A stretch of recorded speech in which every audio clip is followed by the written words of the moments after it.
Peace and blessings to the family. It is me, Coach 67 Sports TV. Shout out to the awesome and amazing LDBC, Lions Den Broadcasting Community.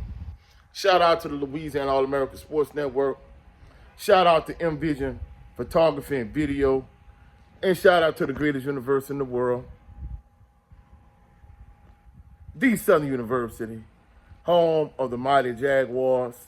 This is episode 4 of the Tailgate Party. Ordinarily, I like to do the Tailgate Party as a live stream because I like that engagement and interaction I get, from the subscribers, especially from the diehard subscribers.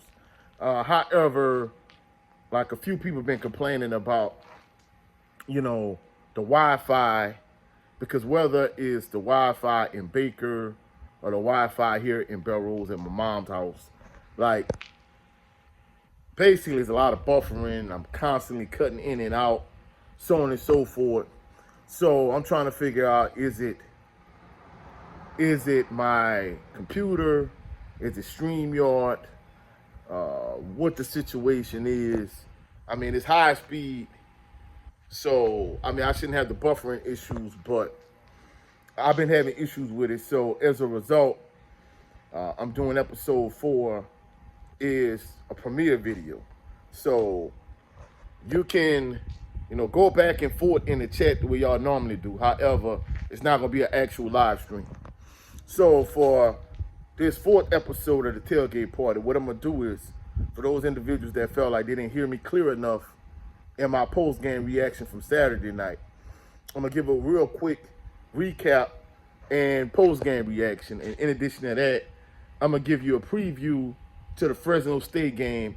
And in addition to that, I'm going to give my perspective and my point of view as a coach, what I would do if I was Coach Graves and Mark Frederick and just the entire coaching staff, just in general. First and foremost, the game from Saturday night. Before I actually get into the game, like, my subscriber count has ticked up. My views still high, but everybody's still not subscribing. So please like, share, and subscribe to the channel. Like this premiere video, share it, and subscribe to the channel, you dig? All right, so Saturday night, A.W. Mumford Stadium, Pete Richardson Field, the Pete Richardson Classic, Alabama State versus Southern University. Southern University home opener. Keep your eyes, glued to the channel because I'm going to be constantly uploading like videos and shorts and clips from the game on Saturday. So stay locked into the channel. Now, in my pregame analysis last week, I said Southern should take the ball. Southern won the toss, and Southern deferred to the second half. And basically what happened is Andrew Body led Alabama State to the plus side of the field. They turned the ball over on downs in between like the 50 and the 45. Southern got the ball. Southern drove down the field, and Cameron McCoy threw an interception into the end zone. Alabama State eventually got the ball back. It was back and forth, not a whole lot going on early in the game. Alabama State kicked the field goal. Then Southern, they went on a long drive, but they was not able to punch it into the end zone, and they got a field goal blocked. Then, pretty much the end of the first half, Alabama State went on another drive, and they ended up settling for a field goal. So at halftime, the score was 6-0 in favor of Alabama State. To start the second half, of course, Southern deferred to the second half, so they got the ball to start the second half. Southern went down the field on a great drive. They ended up scoring a touchdown. So now Southern is up 7-6. And then on the ensuing drive, Alabama State get a long 46-47 yard touchdown run, and they go up 13-7. On the ensuing drive, Southern fumbles the ball. After Southern fumbles, Alabama State capitalized, and they end up kicking a field goal. So now Alabama State is up 16-7. And At this point in the game, my nephew says, I have to go to the bathroom. And I'm like, oh, buddy, you can't hold it. He was like, no, I need to go to the bathroom now. I said, oh, man. So I bring him downstairs. You know, we sit on the west side. I'm sorry. We sit on the east side. You know, for those individuals that follow my channel, you know, I gave the story on the west side years ago. And after that, Senior never sat on the east side. We sat on the west side a few times, but for the most part, we always sit on the east side. So I brought my nephew downstairs. I come back upstairs, and Alabama State has the ball again. So I'm like, what's going on? So the previous drive, you know, it was a mishandled handoff, you know, when it was running their zone read, inside zone read option. And Cameron McCoy fumbled, and then he did it again. And at this point, Alabama State goes, they score. Now they up 23-7, and essentially that's pretty much the end of the game for my liking, or whatever the case may be. You know, they kept fumbling the ball. So at this point, like at the start of the fourth quarter, I ended up leaving because I had enough. My nephew wanted to stay. He told my mom, he was like, Mommy, hey, I want to stay. I'm like, hold up, buddy. I'm like, look, tomorrow's first Sunday.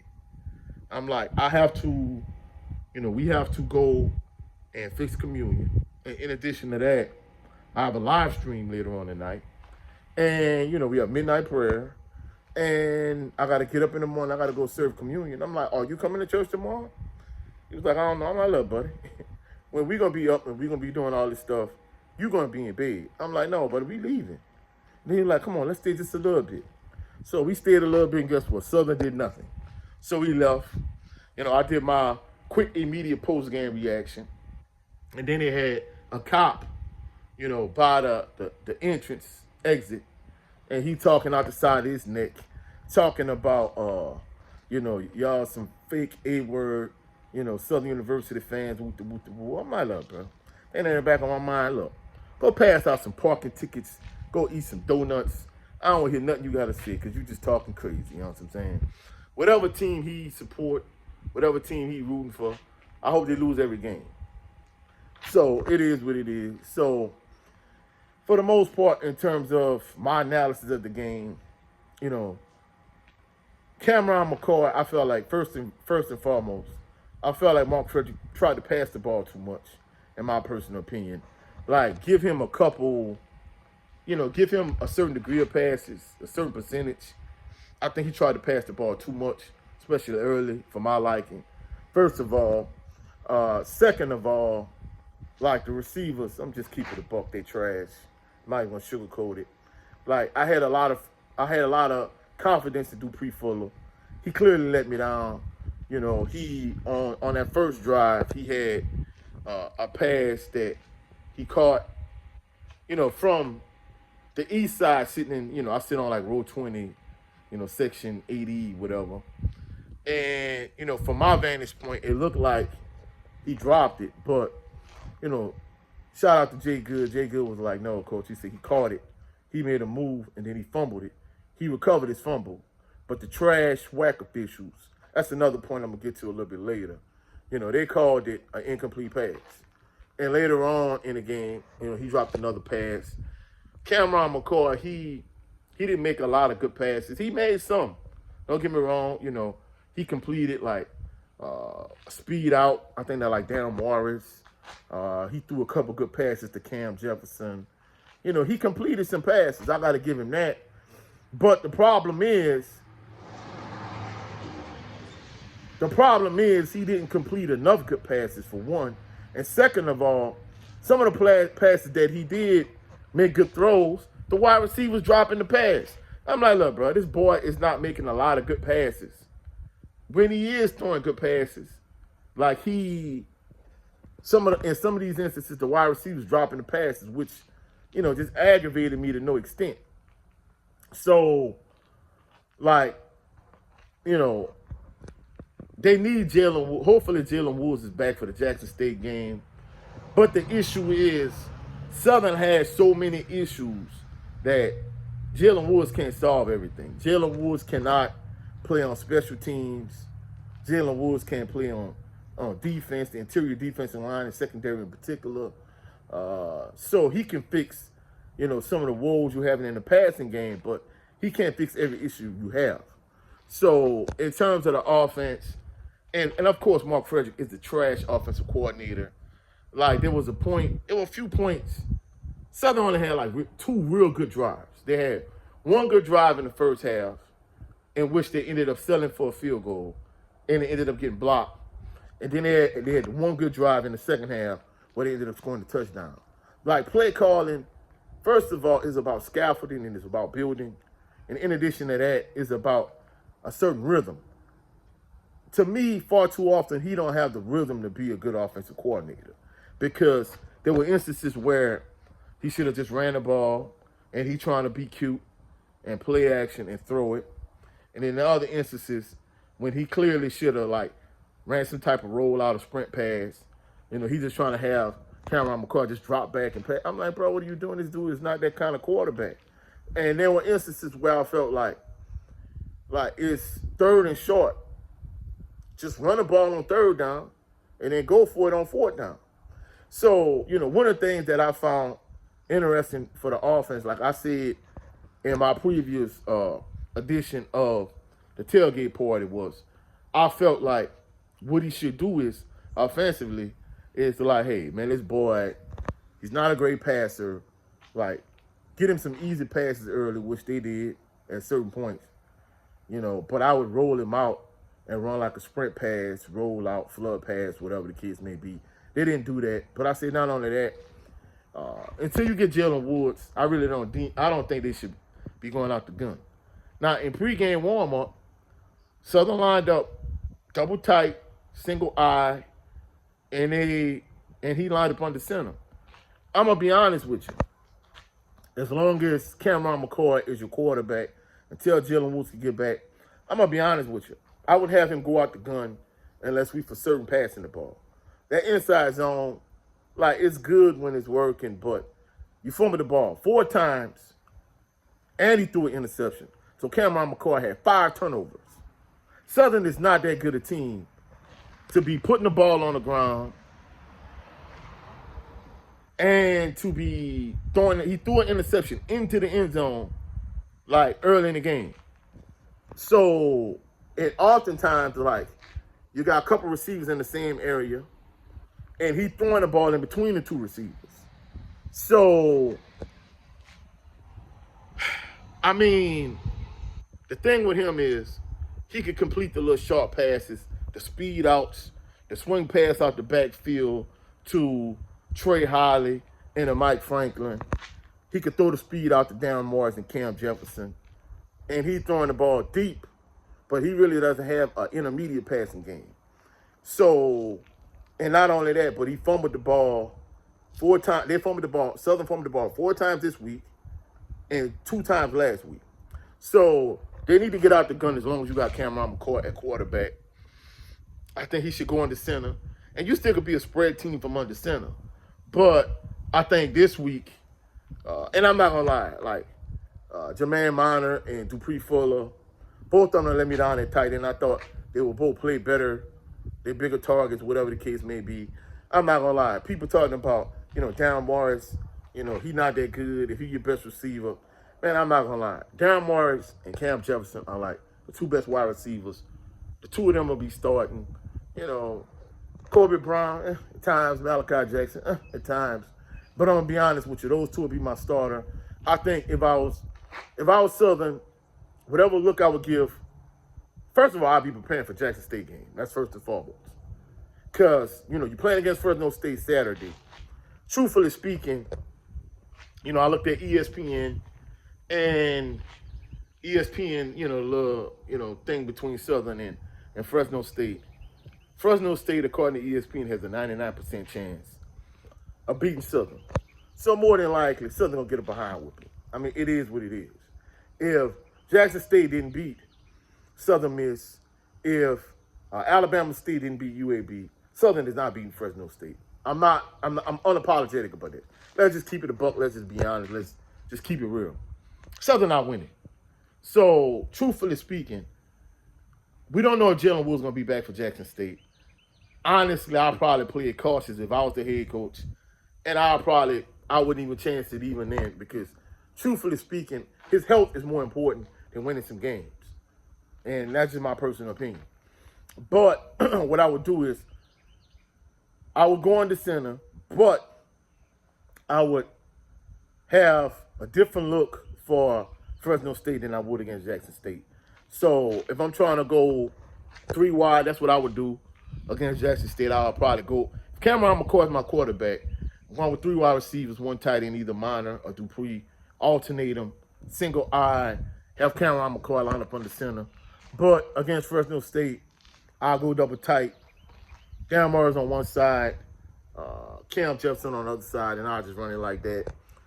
Another thing, too, I mean, don't get me wrong. I think Trey Holly at this point, him and Mike Franklin, your 2 best backs. Trey Holly, your feature back. But you have way too many running backs just to keep feeding him. And not only that, but I mean, you got what you go 8 deep at running back. Man, I'll rotate them backs out, in and out, and just keep rotating fresh backs. Of course, I would give Trey Holly and Mike Franklin the most touches.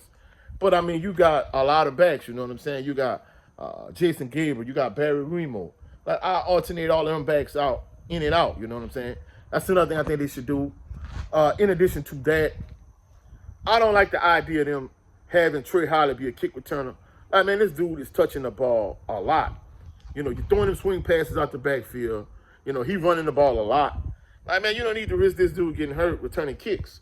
Look, hey, if you don't have enough good punt and kick returners, man, let Jason Gabriel and let Barry Remo return kicks. You know what I'm saying? I would not have Trey Holly back there returning those doggone kick returns. And not only that, in terms of special teams, we know special teams has left a lot to be desired. Like Kenny Lee, fam, he wasn't terrible. He wasn't great either. But he was serviceable, you know. But, you know, at one point in the game, I don't know who it was you had returning the punt. The punt returner was standing on the 5-yard line. Now, Alabama State had players in front of him and maybe beside him, but nobody was behind him. He returned a punt. I mean, he fielded a punt for a fair catch on a 5-yard line. Look, man, I'm like, dude, all right, they're standing beside you, but they're not standing behind you. I just would have moved out the way and let it go in the end zone. Hey, I'd rather take a chance and try to get the ball on the 25 as opposed to getting the ball on the 5-yard line, and your offense clearly not moving the ball. So, man, it's like, from a special team standpoint, Southern still does not have a dynamic, elite level punt and kick returner. Like the punt returners, they still like field the punts at terrible times. When it's time for them to move out the way, they don't move out the way and let the ball go in the end zone. When they should call for a fair catch, they let the ball roll and you lose like 15, 20 yards of field position. So I'm not gonna lie, from a coaching standpoint, I don't know what the special team coach or the coaches going over with the punt and kick returners, but at the end of the day, like the decision making is terrible, you know, in my personal opinion, when it comes to, you know, punt and kick returning. You know, Nathan Zimmer, he a young kicker. He got one blocked. He missed the other one. You know, it is what it is. Alabama State, hey, their kicker was making his field goals, you know what I'm saying? So special teams is terrible. You know, offense, you got way too many penalties for one. Second of all, you got way too many turnovers. You turn the ball over 5 times on offense. Your offense is not that good. You are clearly a running team, so they should run the ball, you know, the vast majority of the time. You can't get penalties and get backed up from a down and distance standpoint. You can't you can't take the chance of getting too far behind the chains in terms of getting stupid penalties. So Southern definitely need to clean up the penalties and the turnovers. I said that coming into the season, and I thought Southern would be a much better team than they are, but I'm going to just be honest. Southern is not that good at this point. And if I said anything else, I'll be lying. And I'm just keeping it a buck, you know what I'm saying? Defensively, your defensive line is like a Pop-Tart. It is very soft in the middle. Like, they can't stop. If I'm a team, I'm not going to lie, I'm just going to attack Southern right up the gut. Man, your defensive tackles are trash. Really, there are certain points in the game where I feel like it's Kelby Givens and 3 substitute defensive linemen. Yeah, they played better Saturday, but they still left a lot to be desired. Alabama State was still able to pound the ball right up the gut. I'm not going to lie, Carl Ligon, he seemed like he had a little bounce in the step. He really I guess y'all like he wanted to come back to A.W. Mumford Stadium and prove a point. Alabama State, they ran the ball good. First, they attacked right up the middle. Southern couldn't stop the run right up the gut. And then after that, they got it going up the middle. Then they start running off the edge and running off tackle. So if teams want to run the ball, that's really kind of what you need to do. You need to start off running the ball right up the gut. Southern can't stop it. And then after that, you attack off the edge, off tackle. And that's what Alabama State did. And then really, for large portions of the game, they kind of leaned heavily on the running game. Andrew Body didn't really play a great game. But as the game progressed, Southern tried to load up to stop the box. Load up the box to try to stop the run. And it opened up plays in the passing game for Andrew Body. I'm not going to lie, I don't know what UAB defense is looking like, but he played okay, but he didn't play as great as I thought he would play, you know what I'm saying? So UAB must have a terrible defense because he didn't light the world on fire. And I'm not going to lie, I think Alabama State probably, at this point, my personal opinion, they're probably the best team in the SWAC. And, it was a winnable game. They could have beat Alabama State. Southern could have beat Alabama State Saturday. I think Alabama State probably the best team in the SWAC in this point, in my opinion. I know Jackson State fans going to be like, oh, coach, you trolling this, that, and the third. But I'm not going to lie. With Andrew Body and Carl Ligon and those guys he got on offense, Alabama State defense is not as good as it's been in the past. But I think they're serviceable. But more than anything, I think they're just a good fundamentally sound team. They're not going to blow teams away. They're not going to dominate teams, this, that, and the third. But I think the lower tier teams in the SWAC, they're just going to beat them. So realistically, truthfully speaking, I think, the only team that's really standing in the Alabama State way in terms of getting to the SWAC championship really is Jackson State. I think it's going to be an excellent game when those two teams play. But at the end of the day, I'm not going to lie, Southern looked bad in all three phases of the game. Your offense, first of all, Southern got a lot of penalties on both sides of the ball, both in terms of offense, defense, and special teams in all three phases. So they need to clean it up from a penalty standpoint. They got way too many penalties. You can't afford to turn the ball over at all. As long as Cameron McCoy is your quarterback, you cannot be in the gun running inside zone 40, 50 times a game because he's going to fumble the ball, like he did this past Saturday 4 times. The week before that, you fumbled it twice against Valley. So realistically, I think you need to get under center. And you can still run some of the same plays you had success with. A little speed out to Cam Jefferson and Darren Morris. The little crossing route to Darren Morris. The swing pass to Mike Franklin and Trey Holly out the backfield. Those plays worked well. Keep running those plays, but I think you need to be under center from this point forward as long as he's the guy. Now, when Jalen Woods come back, then you go back to being in the gun. But as long as Cameron McCoy is your guy, you need to be under center. You need to lean heavily on the running game. You need to run the ball. I hate to say it, 90% of the time, run some design runs for him, roll out sprint passes, flood passes, run a little option. But other than that, I'll just stick with the running game. Primarily offensively, when he does throw the ball, like I said, throw your little speed out, throw your little crossing route, throw your swing pass out the backfield. Those plays work. Stick with that. Defensively, I'm not going to lie, maybe you can't change the scheme, but truthfully speaking, you need to change your personnel because, the defensive line, minus Kelby Givens, I'm not impressed whatsoever. And your secondary, they gave up some plays too. In fact, they didn't give up as many plays this past Saturday as they did the first couple weeks. But I think part of that was due to the fact that Alabama State dropped some passes. And then in addition to that, some of the passes they didn't drop, Andrew Body was long on a few passes. But other than that, I ain't going to lie, Southern, they didn't set the world on fire. And truthfully speaking, I'm not going to lie, I'm not a proponent of firing coaches, but I'm going to just keep it a brick. It's time for Coach Graves to go. Because truthfully speaking, you're going to be 1-5 before you know it. And it is what it is. So I think if you want to salvage your season, at some point, you're just going to need to let him ride. And you're going to need to let Fred McNair take over. depending on what he do, you just get rid of your whole staff, just blow it up, and just start from scratch.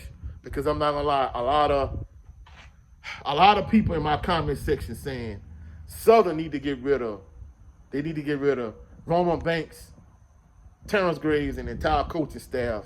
A lot of my subscribers feel that way, and at this point, I really can't say I blame them. I'm not, like I say, I'm not a huge proponent of firing people.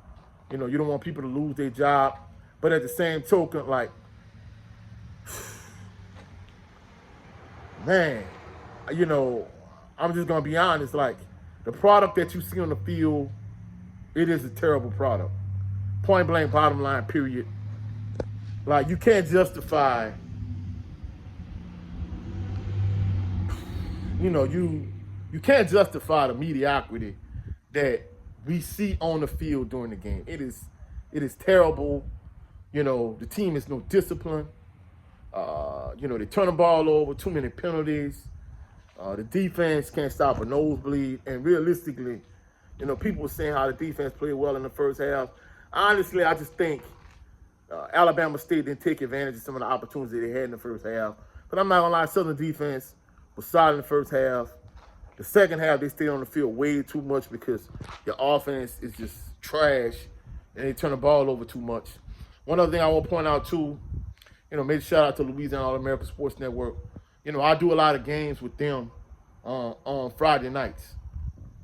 The officials and the referees for the LHSSA are 10 times better than the SWAC officials. The SWAC officials are the worst referees I've seen in my entire life. Like, I done coached middle school football, junior high school football for years. For the exception, and I've coached, you know, high school basketball too, both girls and boys. And truthfully speaking, you know, aside from when a team has like a particular officiating crew that they use for all of their games and they get like special treatment when it comes to calls and officiating, I have not seen worse officials in my entire life. And I'm not gonna lie, the SWAC officials, they extra trash, they super trash in football. And basically they're terrible in all sports across the board. But I think football is worse than any other sport I've seen. Especially, I mean, they're bad in basketball too. They're terrible in basketball, to be honest. But they're way worse than football. You know, from a coaching perspective, you know, initially when I first started coaching, and I was a middle school head football and head basketball coach, I felt like every call went against me. But as the years progressed, I realized if an official is making bad calls against me, he's making bad calls for me. And at the end of the day, it usually balances out. Or if he's missing calls for me, he's missing calls for the other team. If he's swallowing the whistle for my team, he's swallowing the whistle for the other team. So if they're missing calls both ways. And if they're making bad calls, they're making bad calls both ways. And it usually balances out. The issue I have with the SWAC officials, just like last year against Bethune-Cookman and Saturday against Alabama State, is like they will make an egregious call against Southern, and then they turn around and the other team do the exact same thing, and they act like they don't see nothing. Last year, you know, when Southern was in a tight game against Bethune-Cookman, at one point, Bethune-Cookman defensive back was trying to rip Chandler Whitfield's jersey off. The referee was standing literally right there, and he didn't blow the whistle. He didn't call nothing. The next possession, Horatio Johnson had a questionable call, and he called pass interference. Yeah, I know Horatio Johnson, he handsy at times, whatever the case may be. But if you didn't call it against the Bethune-Cookman defensive back, and don't call it against Horatio Johnson, that's the issue I got. The same thing Friday night, same thing Saturday night, right? Saturday night, doing the Pete Richardson Classic. At one point in the game, one of Alabama State's offensive tackles, like, grabbed Kelby Givens and tackled him. Referee was standing right there, and he didn't call anything. There was a crucial point in the game where Southern's offense actually converted on third down, and they called holding. And I'm like, come on, bro. Then the defensive holding penalty away from the ball. Like, Andrew Body threw it to the other side of the field. Like, he made a few questionable, like, pass interference and defensive holding penalties against Southern. And I'm like, at the end of the day, bro, like, the SWAC officiating is terrible. It is trash. And like I said, if it was some balance to the bad calls, I'll be cool with it. But the fact that it's one-sided, like extremely one-sided, like, hey, bro, I'm not cool with that. Like I said, I couldn't have been a commissioner in the SWAC because I'm going to just keep it up a buck. I'm going to keep it a stack. I'm going to just be completely honest and completely transparent. I'll fire every last referee in the SWAC. They that bad. They terrible. I don't care who they are.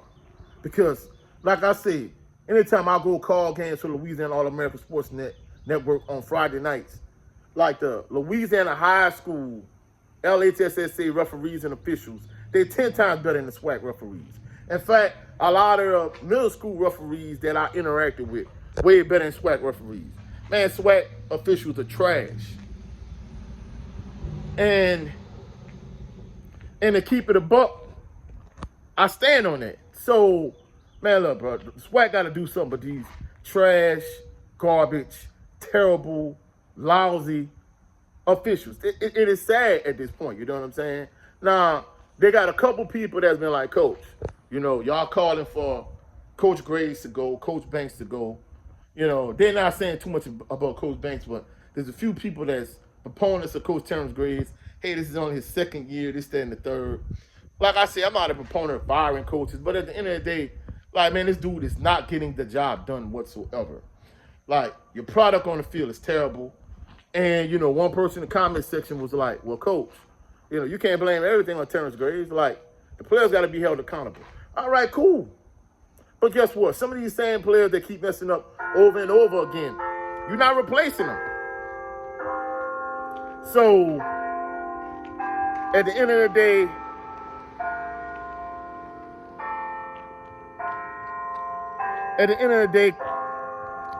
I'm unapologetic about what I'm saying. Southern need to get it together. And it starts at the top with Roman Banks. Man, this doggone church bell just keep going. But anyway, it started at the top with Coach Roman Banks. Man, the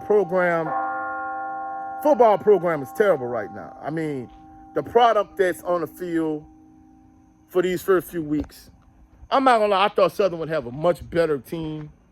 Realistically, from a talent standpoint, all your talent is at the running back position and on the offensive side of the ball. Special teams is terrible. The defense, like I said, they're like a Pop-Tart. The defensive line, interior line is soft in the middle. And at this point, like, Southern leaves a lot to be desired, you know, from a coach's perspective and from a fan's perspective. So at the end of the day, it starts at the top with Roman Banks. And in terms of your football coaches, your coaching staff, Terrence Graves, at the end of the day, like, man, look, bro, Southern is not getting the job done. And like I said, in a perfect world, you wouldn't fire anybody. Everybody get to keep their job. But the product on the field is trash. It's terrible. I'm unapologetic in what I'm saying. Like, it is what it is. So, you know, if that means you got to get rid of Terrence Graves and let Fred McNair be your interim coach, depending on what he do, hey, at the end of the season, you just blow it up and you just get rid of everybody. And if that means that you got to get rid of Roman Banks and Terrence Graves and all the coaches, then do what you got to do at the end of the day. Because guess what? I don't care how many gala events he put on. I don't care how much money he raising. I don't care the fact that they bringing money to the program and they having these nice galas and nice parties and you got all these big-time boosters, whatever the case may be. I don't care how much money you bringing in. If the product on the field is what it is, what it's been these first few weeks, then, hey, at the end of the day, like, you in bad shape. And to keep it a buck, Fresno State going to beat the brakes off of Southern. You know, there's no betting line yet, but I use ChatGPT and Fresno State is an estimated 30.5 or 30.5 point favorite. You know, Southern going to go to Fresno and they're going to get their behind kicked in. They're going to California, get their head kicked in. And then you got a bye week. Then you got Jackson State. So at the end of the day, is the season, is it all for naught? Like, is it over? Is Southern dead? No. But guess what? I don't have no faith. I don't have no confidence in Terrence Graves. I don't have no faith and I don't have no confidence in the coaching staff. And at the end of the day, I think, especially on the offensive side of the ball, like a lot of issues you have, a lot of issues Southern have, they're fixable issues. But I don't have faith and confidence in the coaching staff to get the job done. But at the end of the day, we're going to see how things play out. I'm still rocking with my Jags. I'm still a season ticket holder. I'm still going to go out and I'm going to support. But at the end of the day, like, the product on the field has to get a lot better. And not only that, a lot of people been taking shots at the human jukebox.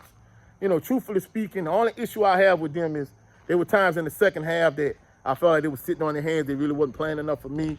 And then in addition to that, I didn't get to hear boots on the ground. But other than those two little minor issues, I felt like the jukebox and the dancing dolls, I felt like they did an excellent job on Saturday night, especially with the tribute to Caleb Wilson.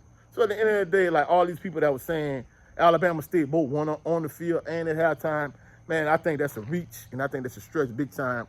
But at the end of the day, I'm still going to rock with the Jaguars. Hey, everybody that's rocking with the channel, please like, share, subscribe. This was episode 4 of the Tailgate Party. I'll catch y'all on the rebound. Y'all have a blessed and phenomenal evening. Peace and blessings. And go Jags, you dig?